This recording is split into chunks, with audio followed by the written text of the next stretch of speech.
Bab 12. Zikir Khafi.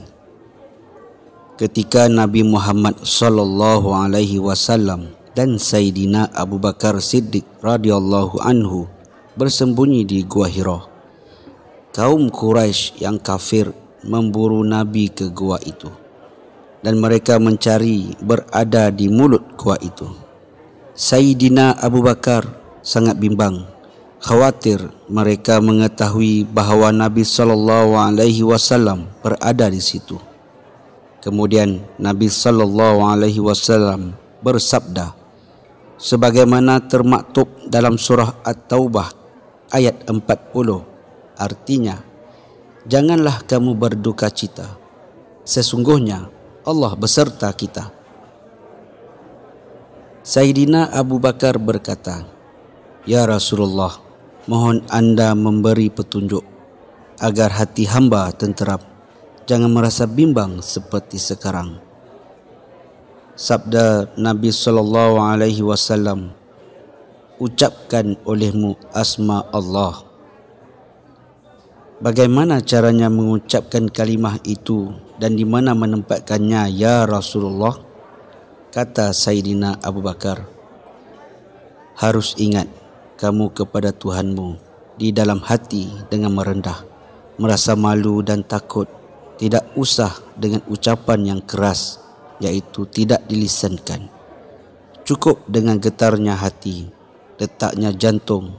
Cara berzikir seperti itu harus dari pagi sampai petang, serta ingat terus, jangan ada lupanya. Sabda Nabi SAW. Bagaimana kalau lupa ya Rasulullah? Tanya Sayyidina Abu Bakar. Harus ingat kamu kepada Allah. Di mana lupa, usahakan untuk ingat lagi. Sabda Nabi SAW. Jadi kalau diumpamakan seperti jam arloji putar, apabila berhenti putar lagi.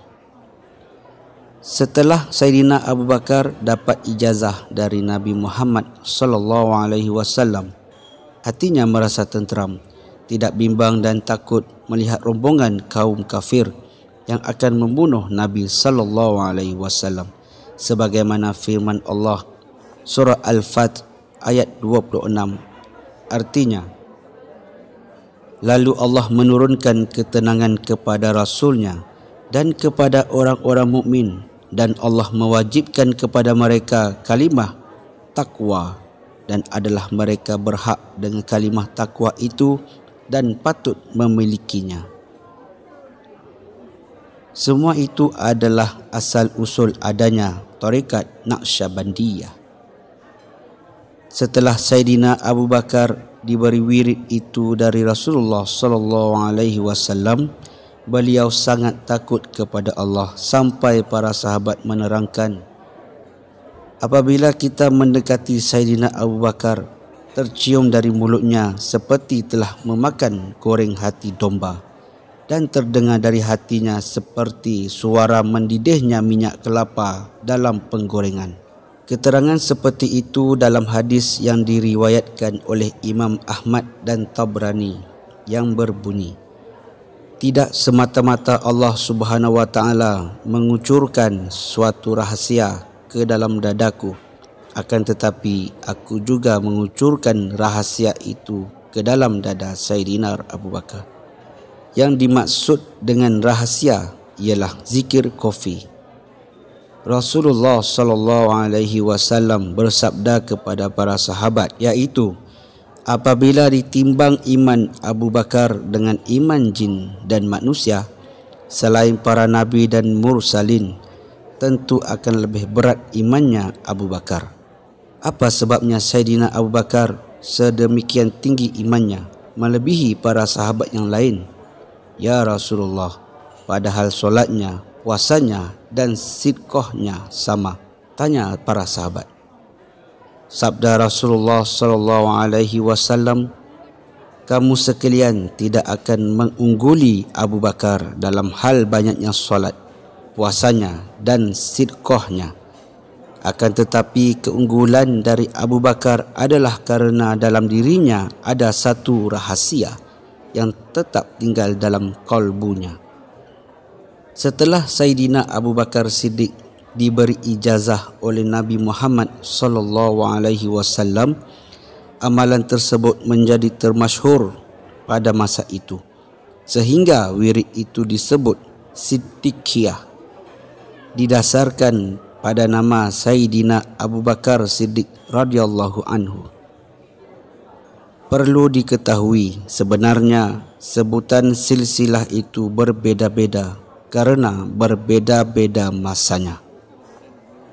Dimulai dari masa Sayyidina Abu Bakar sampai kepada Syekh Tawfur bin Isa Abi Yazid Al-Bustami, dinamai Tarekat Siddiqiyah.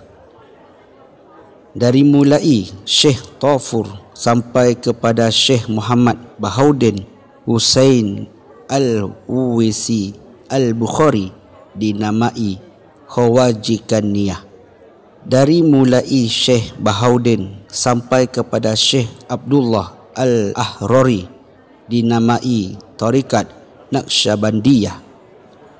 Arti dari Naqsyabandi itu berasal dari kalimat Naqsun Bandun, yang artinya mencapkan stempel. Jelasnya, menerapkan cap atau stempel yang abadi yang tidak bisa dilebur atau dihapus oleh apa-apa, adapun hapusnya oleh lupa. Menurut riwayat, ketika Syekh Bahauddin Naqsyabandi sedang berzikir kepada Allah dalam hatinya, sampai jelas terlihat lahirnya lafaz Jalallah tembus ke dalam dadanya. Maka dari sejak itu sampai sekarang disebut Tarekat Naqsyabandiyah.